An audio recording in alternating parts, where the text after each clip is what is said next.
Ég heilsa ykkur í Jesú nafni, örstutt hvað það ríki Guðs, þegar eilíðin framöndan. Herri, já. Ég ætla að segja frá reynslu sem ég var hérna, sem sagt, lenti á miðvikudaginn, síðastliðinn, þá var ég í Frakklandi. En hérna, ég ætla að byrja á að lesa þess orð Guðs. En Guði séu þakkir sem fer með oss í óslitinni sigurför Krist. Og Sibbar tala það áðan að hérna, sigurinn í Jesú Kristi. Málið það að þetta óslitin sigurför. En við vitum það að við göngum í gegnum þjáningar. Og misjafnar þjáningar, en lífið þjáning. Og við megum ekki gleyma því að við höldum að Guð sé ekki í þjáningunni, en Drottinn í þjáningunni og hann þjáði sjálfur og hann dó fyrir okkar þjáningar. Annars hefði hann ekki dáið. Og þannig að vitið að þegar þið í erfiðri reynslu og þjáningu, þá Drottinn með ykkur í henni. Og við göngum ekki í gegnum þjáninguna og eignum sigur í henni, öðru sen að vera sigurvegarar. Þannig að við erum í óslitinni sigurför. Og já, en Guði séu þakkir sem fer með oss í óslitinni sigurför Krist og lætur oss útbreiða ilmþekkingarna á honum á hverjum stað. Því að við erum góð ilmu Krist fyrir Guði meðal þeirra hólni verða og meðal þeirra sem glatast. Þeim síðanefndu ilmur af dauða til dauða, en hinum ilmur af lífi til lífs. Og hver til þess hæfur? Ekki við eins og hinum mörgu pranga með Guðs orð, heldur flytjum við það af hreinum huga frá Guði, frammi fyrir augliti Guðs, með því að við erum í Kristi. Ég ætla að segja smá reynslu sem ég var fyrir í Frakklandi. Það var þannig að ég var í viðskiptaferð og hérna að vera ná svona samningum og hérna náðum mjög góða samningum í Guði. Ég fór þarna út í veikumætti og hérna bara eins og það nema það að ég lendi svona til þess að gera langa sögu stutta, þá lendi ég á fundi með 4 viðskiptamönnum sem varu allir forstjórar, eigendur af fyrirtækjum. Og þegar við vorum búin að ná allir saman og hérna með sikru málin, þá sest niður og segir, náum í kampavínsflöskuna sem ég búin að geyma. Og allt í lagi með það, þeir náðu í kampavínsflöskuna, það komið glös og einn bankar í glas og segir kristals, þetta bara kristall. Og ég bankar og segir, já, þetta sannleikta. Og nema það að ég segi hérna, eigið kóla? Ha, kóla? Já, drekkur ekki? Ég sagði nei, ég hérna geri það ekki. Þeir ætlaði kannski að útlista þessu, ég væri fyrirhandi alkoholisti og allt þetta eða hvernig sem það Nema það að í kringumstæðunum þarna, þá tók ég á mig vanveru Krists. Ég ákvað það í hjarta mínu að lyfta Drottni upp í kringumstæðunum. Og segja það að ég drykki ekki út að ég væri trúaður. Og ég segi svona, ég gaf Jesú Kristi mitt líf, ég frelsaður og þá kom orð Drottins til mín og Drottinn segi, ég mun gefa ykkur orð í kringumstæðunum. Og ég sagði, þekki ég Biblíuna? Þekkti eitthvað? Ég sagði, vitið að Jesús gerir kraftaverk og vitið hvað fyrsta kraftaverkið Og ég sagði, nei, ég man það ekki. Það var í Kana í Galilíu, það breytta vatn í vín. Og í Biblíun segir frá því að þetta það nýja vín. Hann bar nýja vínið, fyrst bera menn fram í hérna góða vínið og svo í hérna helagara. En hann bar fram breytti vatn í vín og gaf þetta nýja vín. Og svo sagði ég við þá, þeir voru hana með glösin og ég sagði, þér bara að drekka gamalt vín. Ég á nýtt vín í hjarta mínu. Og ég fullur af þessu nýja víni sem Jesús gaf. Þar af leiðandi, þá þarf ég ekki þetta gamla vín. En þið getið bara notið góðs af gamla víninu, en ég býð ykkur líka nýja vínið. Og hérna, það lífi í Jesú Kristi. Og hér segir í hérna apostolasögunni, þegar apostolarnir skýrist í heilugum anda, hérna, þegar þau fóru að tala í nýjum tungum, þeir eru allir furðulostnir og ráðalausir og sögðu hver við annan, hvað getur þetta verið? En aðrir höfðu á spotti og sögðu, þeir eru drukknir að segja að sætu víni hér, en í frumtextanu að nýju víni. Og ég sagði frá því að Jesús, hann dó á krossunum á Golgata sem páskafórn og þeir þekktu páskana. En það var hvítasunnudagur sem kom 50 dögum eftir páska og þá skildi Jesú Kristur heilagan anda eftir jörðinni og ég átti fyrir heilagan anda í hjarta mínu og þeir hlustuðu allir. Og ég sagði, þessi heilagan andi, hann hjálpa mér að biðja. Ég var að biðja fyrir ykkur í morgun. Ég var að biðja fyrir öllu hérna það sem ég geri í morgun.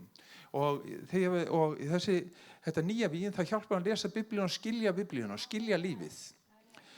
Og það furðulega var að maður gat reikna með að gera hvað sem var. En ég ætla að lesa skilaboðin sem ég fekk þegar ég fór heim frá mönnunum, eða sko frá þeir sem var í forsæriðana. Og hann segir, ég óskaði þér góður af það var þannig að ég hafði sambandið hann morgun áður ég flög og hann bjóðist til að skutla mér út á völl og ég sagði nei, það þyrfti ekki og svo framvegis. Og segir hann, ég óskaði þér góðra ferðar og góð flugs og ég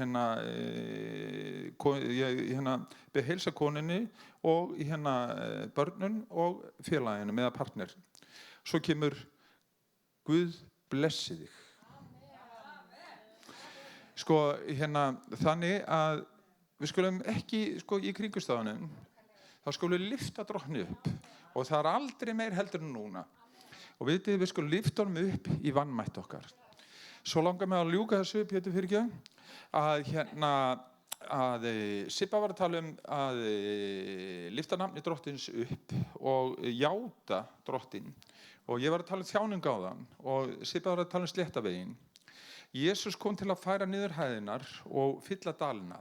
Hæðinar, við viljum yfirleitt vera hérna bara á góðu hliðinu. Þetta rosalega gaman og gaman að vera frelsar og gaman þetta og gaman hitt. En svo fyrir við á hina hliðina, þjáningar skilnist góðs og íls. Þar þurfum við að kynnast annar hlið. Og þá kemur Drottinn þegar við erum búin að ganga í gegnum það og hann jafna veg okkar. En þegar við erum að fara í gegnum þessa kringumstæður, það eru oft erfiðar, en munum það að Drottinn þar. Og í sálmónum, mér langar sérstaklega að lyfta sálmónu hérna. Davíð konungur, sem verður konungur alla eilíð, hann stórsyngaði, hann féll í mikla synd og hafa konungdómur að tekið frá hann, meðan Guð gaf hann það aftur. Í sálmónum, ef ég lesi það, þá getið þið séð hvernig hann lofaði Guð í öllu kringumstæðum. Þetta huggun okkar, sálmar huggun. Og það svo mikilvægt, nú með Pétur predika, en við skulum lesa orð Guðs á hverju degi, því að það kemur ljós inn í myrkur, huga og hjart okkar, það upplýsir sjálfsinn okkar og gefur okkur nýja von og væntingu. Og við skulum tengja þetta við hvern einasta dag í lífi okkar. Því að við þurfum, veistu, sko, myrkrið má ekki vera mikið myrkur í lífi okkar. Ef við förum í gegnum daginn á þess að taka orð Guðs og bænina, þá kemur bara myrkur dagsins inn í lífi okkar. Í staðinn fyrir að fá ljós lífsins inn í lífi okkar. Ég ætla að skilja þetta eftir, ég vil bara gefa þetta sem styrk og huggun, en það kom eitt til mín og ég biðja fyrirgefa, ég ætla að kalla eina fjölskyldu hérna fram og biðja fyrir náður Pétur, ok, þá gerum við þá eftir. Ég bara bið Drottinn að blessa ykkur. Halleluja. Takk Jesus. Þakkaði fyrir Guðmundur, þakkaði fyrir Sibba og ykkur í lofgjörðinni. Þar á meðal mér. Nei, tjók. Ég þakka mér. Svona getur við stundu verið. Það yndislegt að koma alltaf í, eins og Rúna var að tala inn í þessa nærveru Guðs. Halleluja, þakkaði Drottinn minn fyrir nærveru þína og þakkaði fyrir heilagan anda Drottinn. Þakkaði fyrir þitt heilaga orð, Jesús, sem að þú miðlar til okkar, Drottinn minn, fyrir opinberun heilags anda. Viltu opna hjörtu okkar og viltu opna eyru okkar, Drottinn minn, að fáum að heyra og ekki bara heyra, heldur vera gjörendur þíns heilaga orðs. Við lofum þig og við þökkum þér í Jesú nafni. Amen. Stökkum í Rómverjabréfið 8. kafla. Kafli sem við höfum oft dvalið í. En orð Guðs einhvern veginn þannig að það verður aldrei upp í skroppa. Það verður aldrei full lesið. Það verður aldrei full opinberað. Það alltaf eitthvað nýtt eins og hérna Rúna var að tala var þetta hásætið, það alltaf einhver ný hlið á Guði sem við getum séð og fengið opinberun á. Og þannig það með orð drottins, að við oft, kannski þau sem erum að predika orð Guðstundum, við eigum það til að afsaka það þegar við förum oftar en einu sinni tvisvar í sama ritningarstaðinn. Skiljum við, ég veit, ég fór nú í þetta síðast, en ég ætla nú aðeins svona hérna, skiljið þetta. Akkur þarf að vera að afsaka það? Eins og sé hægt að fara of oft í einhvern ritningarstað? Nei, sjálfsög ekki. Alls ekki. Og ég sjálfur frelsaðist þegar ég var að syngja orð Guðs á samkomu í Vestmannum 1994, skapa í mér hreint hjarta og Guð að vera að syngja og þetta beint upp úr sálmónum og Drottinn frelsaði mig. Hann bara mætti mér, tók steinin sem var hérna inni, setti eitthvað nýtt í staðinn, ég gat ekki útskýrt það fyrir neinum, inn í þessu húsi sem ég hafði heitið að fara aldrei inn í. Ég fannst þetta stórfurðulegt fólk, sem er náttúrulega mörgu leyti, en við erum furðulegi heiminum, í augum heimsins. Og það er líka bara allt í lagi. Í Rómverjabréfinu 8 og í versi 28, við byrjum þar, við vitum að þeim sem Guð elska, samverkar allt til góðs. Þetta höfum við heyrt 100 sinnum. Þeim sem kallaðir eru, samkvæmt ákvörðun Guðs. Þarna óbóðslega mikið dýpi af allskyns leyndardómum sem okkur órar ekki fyrir. Við getum svona reynt að fleyta rjóman ofan af því. Þeim sem kallaðir eru, samkvæmt fyrirætlun Guðs. Við öll sem erum hér inni erum kölluð. Við erum kölluð af Guði, skapara himins og jarðar. Og það eru forréttindi. Hugsið ykkur, að hann sem skapaði himin og jörð, sá sem heldur á alheiminum í annarri hendi sinni, honum þóknast að kalla mig og kalla þig. Í Guðs ríkinu, í kirkjunni í dag, bara kirkju Guðs í heiminum, þá hefur orðið til því miður svona stéttaskipting eiginlega. Vegna þess að og þetta eiginlega okkur öllum að kenna. Við tökum eitthvað svona risanafn og segjum sko, þessi kallaður rosa mikill í köllun. En þessi hérna, hann jú kallaður en ekki jafn mikill í köllun og þessi. Þessi svo þekktur, hann predikaði fyrir 2 milljónum út á Indlandu daginn, skilur við. Eitthvað svona. Að vera kallaður af Guði bara að vera kallaður af Guði. Og köllunin snýst ekkert það sem fer hér fram. Ekki neitt. Þetta bara gjöf. Gjöf sem Guð hefur gefið til þess að hann setji smurningu sína á, til þess að getur bara dvalið saman í lofgjörð. Hefur ekkert með í rauninni kölluna sem slíka að gera. Og þá spyr ég, til hvers erum við kölluð? Já, til að gera góð verk. En til þess að gera það, við gerum það ekki sjálfum okkur. Boða fagnaðarerindið, algjörlega, Jesús sagði sjálfur, ég sendi úr allan heim. En þegar hann kallaði lærusveina sína, þá sagði hann bara eitt, fylgiðu mér. Fylgiðu mér bara. Og í Åpenbarunarbókinni talað þessar 144.000, það eru talin upp einhver 5-6 atriði varðandi þessar 144.000. Þetta eru þú og ég, þessi hópur, á toppi Síón fjalls. Og síðasta atriði sem talið upp það, þeir fylgdu lambinu hvert sem það fór. Það var það sem hann lokaði dílnum. Þeir fylgdu lambinu hvert sem það fór. Þetta köllun okkar. Þetta köllun allra risastóru nafnana, hvað kunna að heita þarna út í heimi, stóru og miklu predikarnir með Colgate brossin sín og allt þetta. Skiljiði? Ég ætla ekki að gera, ég bara að djóka þess. Ég ekki að gera lítur einu eða neinu. Ég bara að reyna að koma okkur á jörðina í huganum með það hver köllun okkar Og þetta orsakað þessa stéttaskiptingu, þetta orsakað það að ég hef fengið að heyra og ég hef hugsað það sjálfur og ég hef fengið að heyra frá öðrum, ég hef enga köllun.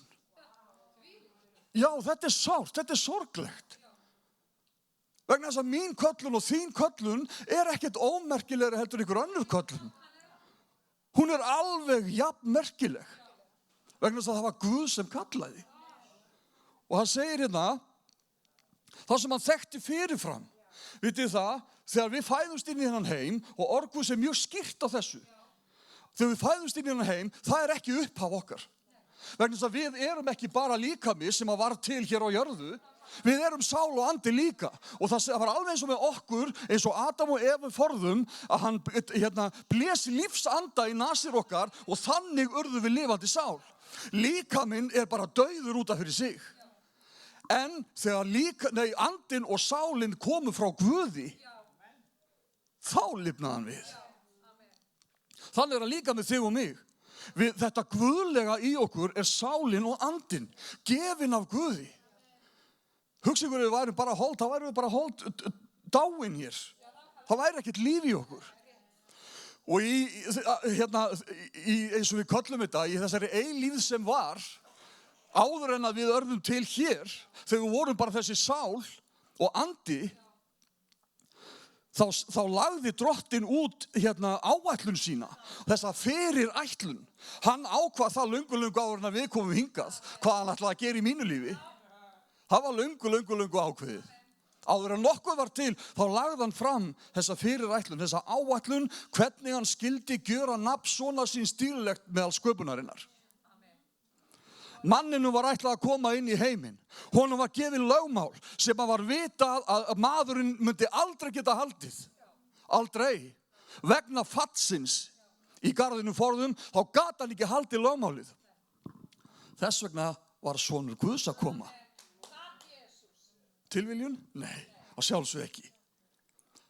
Og hann hékk á krossinum, það fullkomnað. Þar var það fullkomnað. Þess vegna hef ég aðgang þar inn og þess vegna hefur þú aðgang þar inn.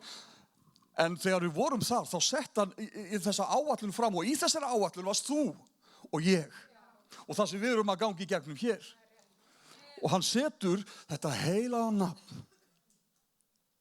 í okkur. Það berum við með okkur. Þess vegna segir hann í orði sínu, mínir sauðir, þeir heyra röst mína. Það var ekkert í mínu lífi sem að mælti með því að ég myndi heyra hans röst þegar hann kallaði mig. Ekki neitt. Ég man alveg hvernig ég var. Þið munu alveg hvernig þið voruð. Ég geti alveg bent hérna. Guðmundur Haralds. Nei, ég ætla ekki að tala hann. Vitið þið það? Ég var einu svona að labba í Vestmannum, vorum 15 eða 16 ára, með svona lambakrullur í hárinu, ninga niður á axlir. Og það var annar strákur með mér, hann Óskar hennar Laugu, hann var þarna líka, og einn í viðbót. Og við vorum að labba niður í bæ, þetta var föstudagskvöldi held ég, og við vorum í svona vissu, svolítið slæma ástandi. Guðmundur var í söluferð í Vestmannum. Sér okkur labba þarna á einhverju götu, við höfum aldrei hittir hann mann, við sem ekki hvert það var. Hann tekur straugið yfir götuna og hann bendir á okkur og segir, veistu það? Þið eru undir valdi djöfulsins.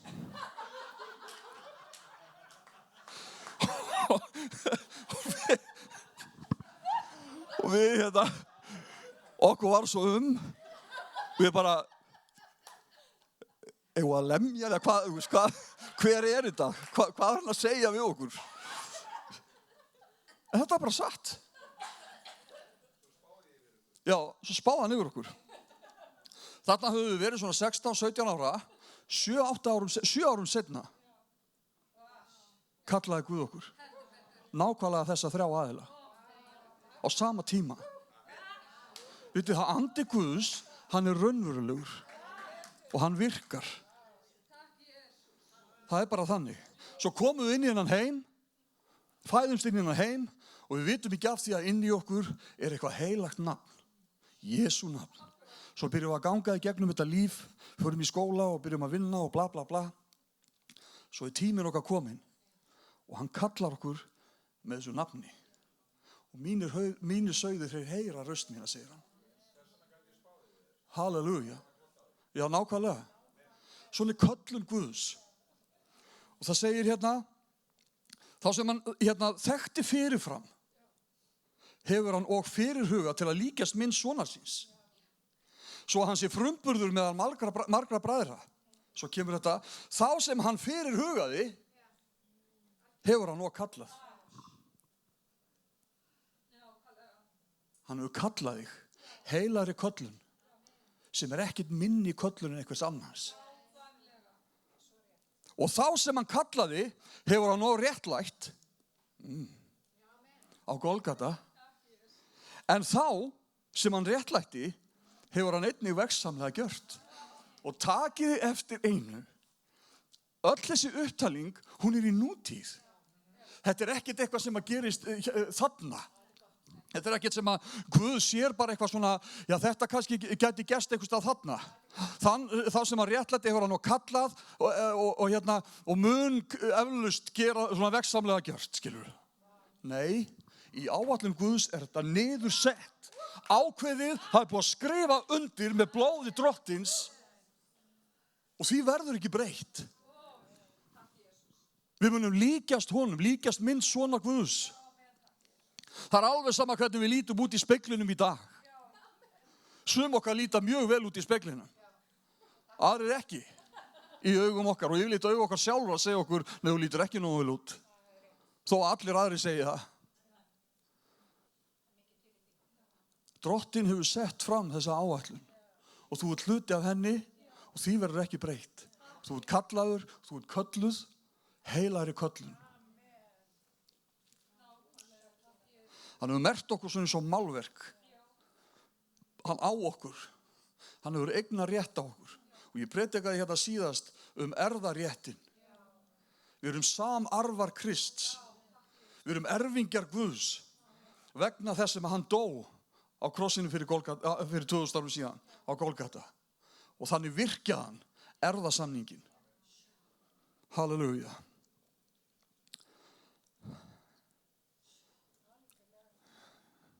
Jesaja 46:10.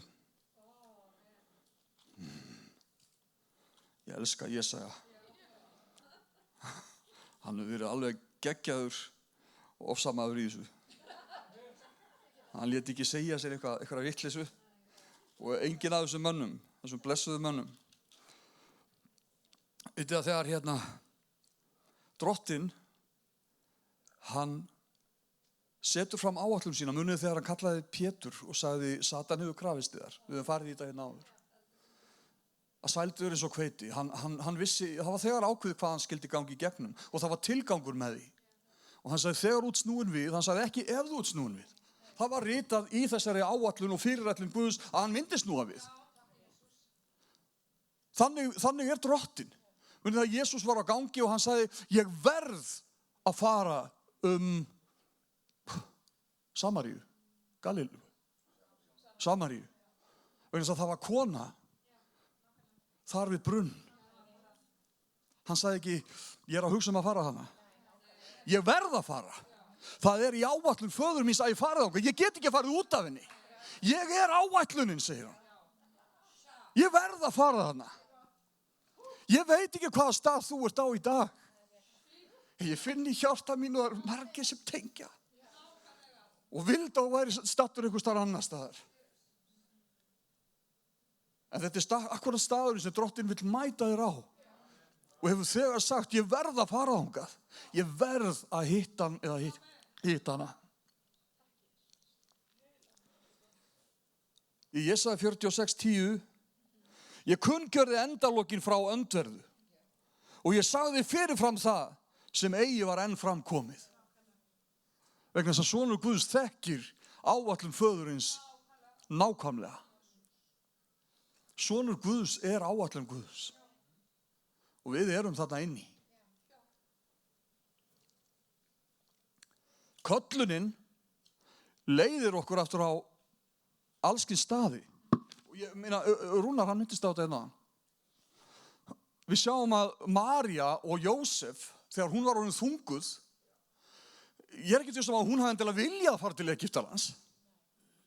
En köllunin rak hana þangað. Hún varð að fara til þess að varðveita köllunina. Við þurfum að trúa eins og María. Vegna þess að María, þegar henni var tilkynnt það, hún myndi vera þunguð á syni Guðs. Hugsið ykkur, þetta gjörsamlega bara beyond, þetta svo langt út fyrir ramman. Að allir sem voru þarna í kringum hana, það segir þeir undruðust, það sem sagt var. En hún varðveitti það í hjarta sínu. Þetta var munurinn á henni og öllum hinum. Hún skildi það ekkert betur en hinir, En hún ákvað að varðveita það vegna þess að þetta voru orð frá Guði. Svo gerist það, hún verður þunguð af heilugum anda og vegna ætlunar þeir sem voru yfir að drepa frumburðina, þá fór hún til Egyptalands. Það er talað um þungaða konu í Ópnunarbókinni og það er talað um þetta dýr sem stendur frammi fyrir þunguðu konunni til þess að gleypa barnið hennar. Þetta er ekkert annað en andleg mynd af því sem við göngum stundum í gegnum hér á jörðinni. Við höfum þetta Jesú nafn, þetta Jesú barnið innra sem að leiðir okkur alla leið. Og við erum að berjast við það að þetta fæðist fram í líf okkar. Og við erum að fæða þennan Jesú fram að opinbera hann í lífum okkar. En þá er alltaf einhver sem stendur og bíður eftir að geta gleypt þetta. Og konan, hún flúði út á eyðimörkina. Köllunin rekur okkur stundum út í eyðimörkina. Það er yfirleitt ekkert staður sem við kjósum að vera á, en hann fer stundum með okkur þangað. Það er enginn hér inni sem að veit ekki hvað er að tala um. Ég er alveg pottþéttur á því. Við vitum öll um einhverja eyðimörk sem hefur átt sér stað í okkar lífi, að við höfum verið leitt út í.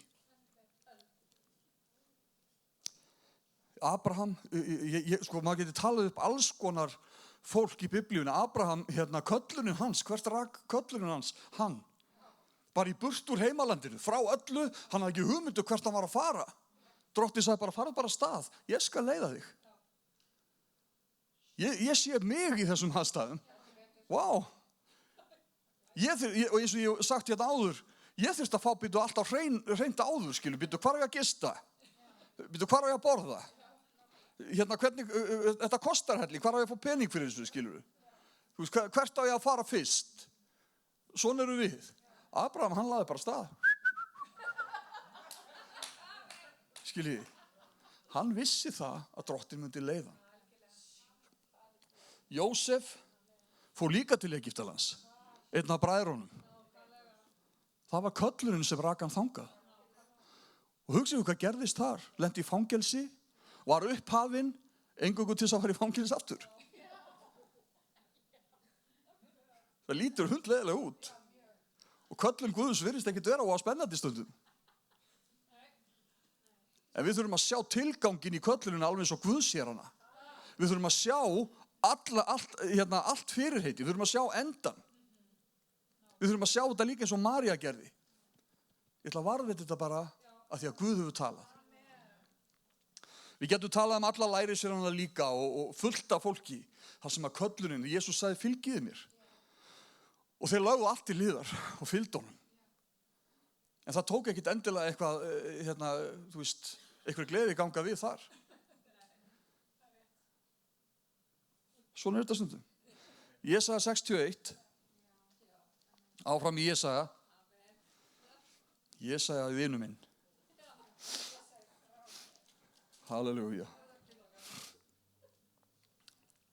Og ég ætla að tala bara augnablikið viðbót að því að það voru að tala um smörninguna áðan og heilagan anda. Hugsið hvað er mikilvægt að við eigum smörningu andans.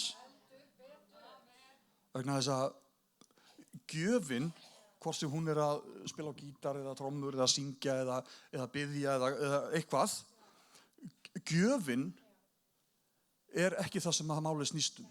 Vegna þess að gjöfin sjálf, ein og sér, hún skemmtir manni bara.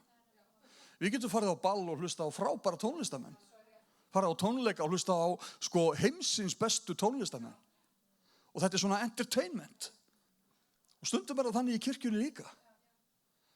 En það er smörningin sem að gerir eitthvað meira með þetta. Og það segir, er einhver með ensku biblíuna eða King James biblíu eða eitthvað? Er hún á það? Er einhver sem að getur fundið Jesaja 61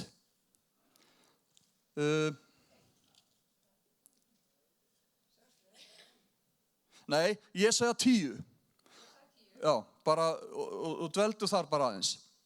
Ég ætla að fara í Jesaja 61, vers 1, að það segir, andi drottins yfir mér, af því að drottin hefur smurt mig. Og þetta eru orðin sem að Jesús vitnaði í þegar hann var í musterinu. Og hann segir, hann hefur sendt mig til að flytja nauðstöddum gleðilegan boðskap. Þarna kemur Jesaja með hann spádóm son Guðs.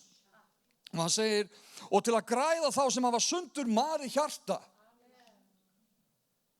til að boða herteknum frelsi og fjötruðum lausn, til að boða náðar á drottins og hendardag Guðsvors, til að hugga alla hrelda, til að láta hinum hreldu í Síón í té, gefa þeim höfuðdjást í stað ösku og fagnaðar olíu í stað hryggðar, og skart klæði í stað hugarvíls. Andi drottins yfir mér því hann hefur smurt mig til þess að gera alla þessa hluti. Það ekki nóg bara að hafa gjöfina.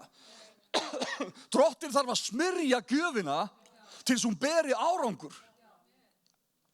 Í Jesaja 10, ég ákvað að láta lesa þetta líka í ensku biblíunni vegna þess að þýðingin okkar, eins og hvað hún yndisleg, þýðingin okkar, ég reyndar ennþá með 81 þýðinguna, mér finnst hún æðisleg, að þá koma svona einstaka atriði sem eru alls ekki nógu skýr.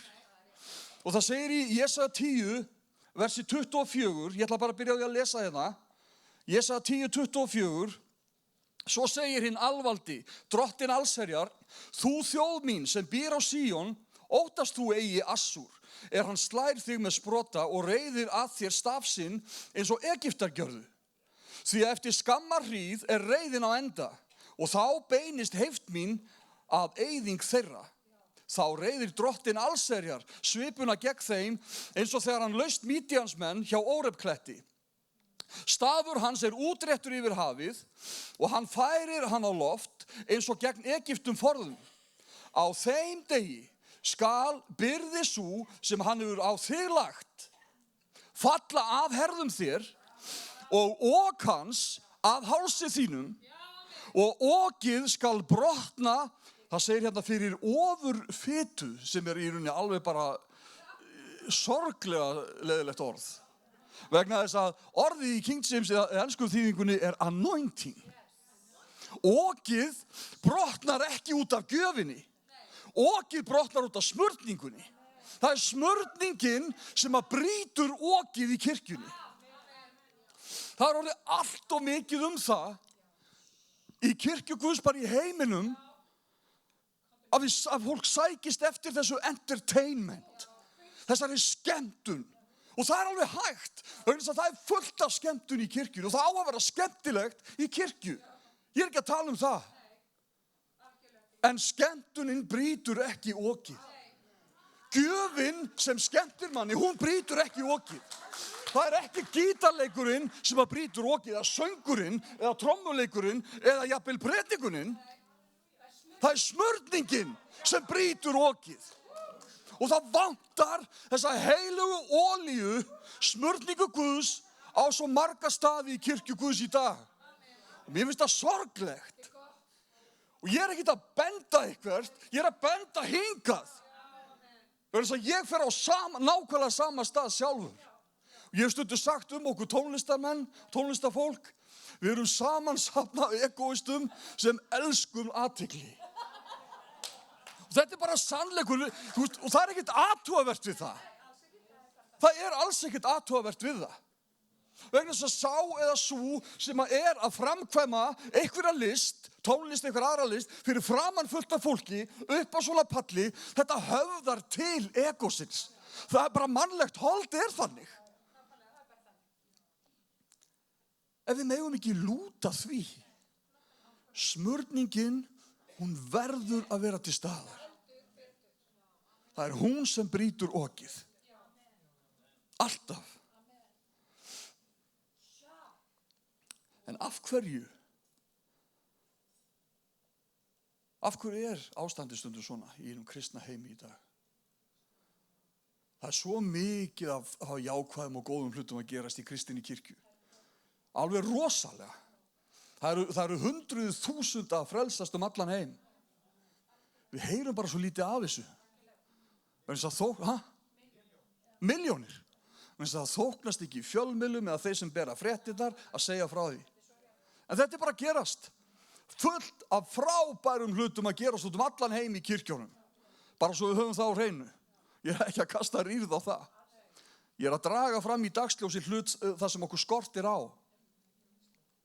Ástæðan þessi fyrst og fremst. Eins og í hinu náttúrulega, þá kemur olían ekki fram nema beri sér Krist. Og veitir það?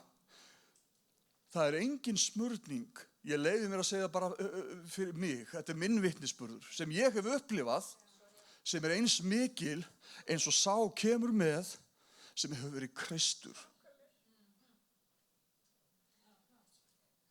Þannig að það eitthvað dýrmætt. Það hefur átt sér stað eitthvað val. Þessi aðili hefur sagt, þrátt fyrir þetta þá ætla ég samt að velja Drottinn. Og þessi smurning, hún lekur af til blessunar öðrum. Vitið það, þegar við hlustum á einhvern eða hlustum á einhverja, hvort sem það lofgjörð eða predikun eða eitthvað annað og við finnum smurninguna, vitið þá gerum við okkur stundum enga grein fyrir hvað býr að bakinni.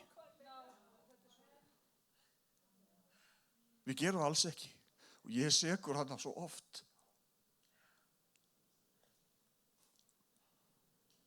Ég veit ekki stundum af hverju Drottinn fer þær leiðir sem hann fer. En ég veit bara að mér ber að fylgja honum hvert sem hann fer. Og það getur tekið á. Og það ekki nýtt. Þetta alls staðar hérna.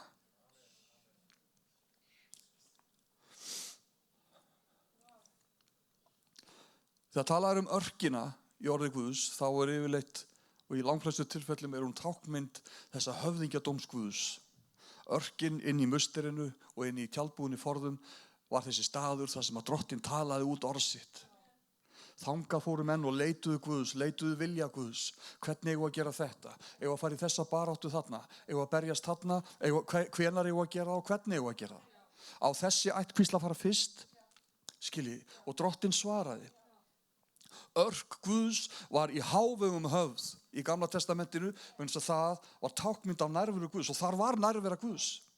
Þess vegna þegar örkinu var stolið, það var ekkert lítið mál. Og Davíð elskaði örk Guðs. Og hann gat ekki sagt sig við það að henni væri stolið. Þessum stað, þar sem hann leitaði vilja Guðs. Sem konungur. Svo hann fór að láta sækja hana. Halleluja. Og þeir sóttu örkina til óvanina. Það kostaði ýmislegt. En á leiðinni heim var hún sett upp á vagn. Og það voru naut sem að drógu vagnin.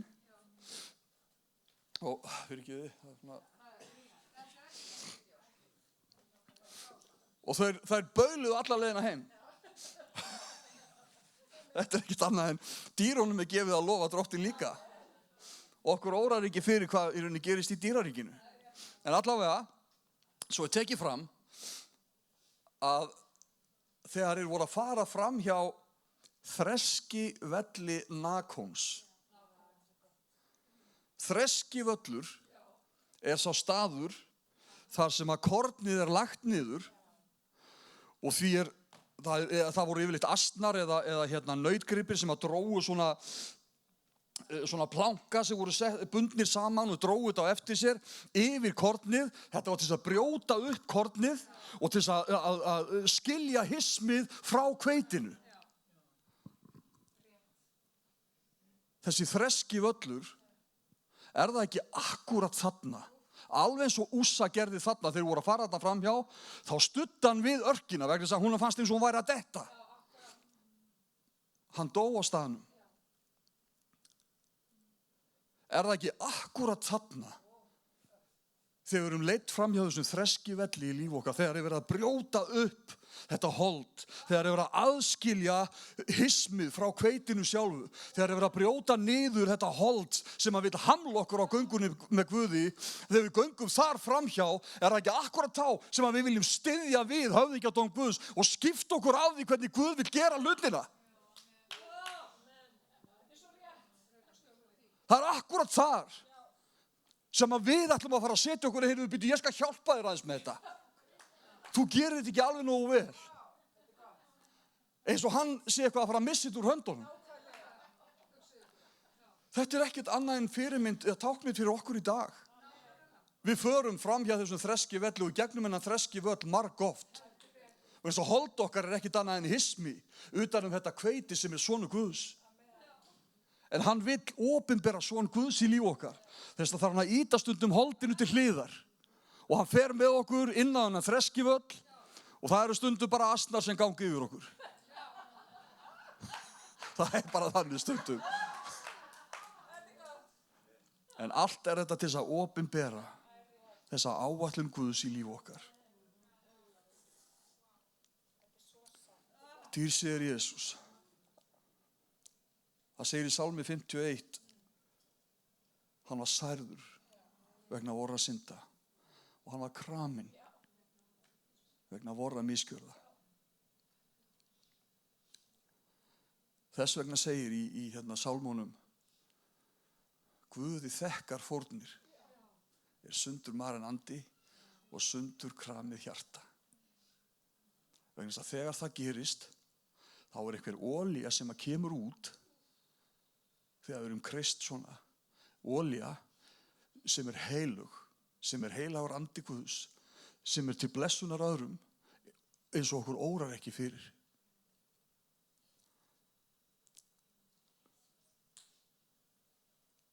Pétur sagði, látið þér ekki undra eldraunina sem yfir yfir komin. Það til þess að trúar staðfesta yðar, sem mun dýrmætari en forgengilegt gull, megi verða þér til lofs og dýrðar á degi drottins. Mér finnst þetta magna. Halleluja. Þetta skiptir höfuðmáli, systkini. Að hafa heilagan anda, en það mjög oft þannig, þegar smurning Guðs kemur niður, þá býr eitthvað að baki því sem okkar órar ekki fyrir. Einhver hefur verið kreistur. Ég veit að drottinn var kraminn. Halleluja. Þess vegna getum við haft hann að fyrirmynd þegar við finnum það að við erum litin á þreskivöllin stundum. Og það gerist bara, lífið bara lífið. Og þannig það stundum, sem betur fer það líka stundum hinsegin. Frábært, æðislegt, jákvætt. En eins og ég hef sagt áður, að þá það yfirleitt ekki sú hlið lífsins sem heldur aftur okkur eða truflar okkur. Það yfirleitt þessi þreskivöllurinn sem hamlar okkur. Dýrsi Guði. Amen. Þakka ykkur fyrir systkini.